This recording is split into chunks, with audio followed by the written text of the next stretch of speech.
புனைப்பெயர்களும் இயற்பெயர்களும் பற்றி பார்க்க போகிறோம். அதோடைய ஷார்ட்கட்ஸ். இப்போ வந்து பஞ்சாப் சிங்கம் வந்து லாலா லஜபதி ராய். சரிங்களா? எப்படி ஞாபகத்துல வச்சுக்கலாம் அப்படின்னு கேட்டிங்கன்னா, ராய் அப்படின்னு எடுத்துட்டிங்கன்னா, ஐஸ்வர்யா ராய் ஞாபகத்துல வச்சுக்கோங்க.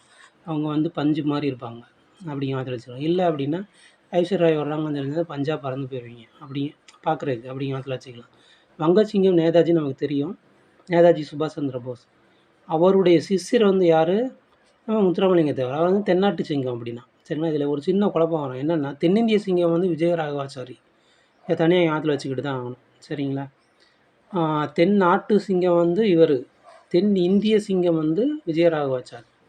மராத்திய சிங்கம் சிவாஜி. ஏன்னா அவர் வந்து மராட்டியர் தெரியும். சிவகங்கை சிங்கம் சின்ன மருது. சீனாவுக்கு சீனா. அதை வச்சு ஞாபகத்துல வச்சுக்கோங்க. இதில் கொஞ்சம் வித்தியாசமாக இருக்கிறது தென்னாட்டு காந்தி அண்ணான்னு வரும். ஏன்னா காந்தி வந்து சுதந்திர போராட்டத்தில் ஈடுபட்டார்.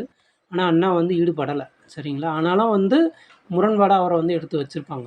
தென்னாட்டு காந்தி அப்படின்னு வச்சுருப்பாங்க. ஏன்னா வந்து இவர் வந்து எப்படின்னு கேட்டிங்கன்னா, ரொம்ப வந்து அகிம்சையாக தான் எல்லா பிரச்சனைகளையும் சால்வ் பண்ணுவார். சரிங்களா? எல்லா பிரச்சனையும் சரி செய்வார். அடுத்து தமிழ்நாட்டுக்கு வந்து திருவிக்கா. இதை ஞாபகத்தில் வச்சுக்கோங்க. விருத்தாச்சலம், கல்யாண சுந்தரம். அதை ஞாபகத்தில் வச்சுக்கோங்க. கருப்பு காந்தி காமராஜர். கானாவுக்கு காணன்னு வரும். எல்லை காந்தி கான் அப்துல் கபார் கான். சரிங்களா? கமான் கமான் அப்படின்னு சொல்கிறோம். கான் எல்லையில் இருந்தால் என்ன பண்ணணும்?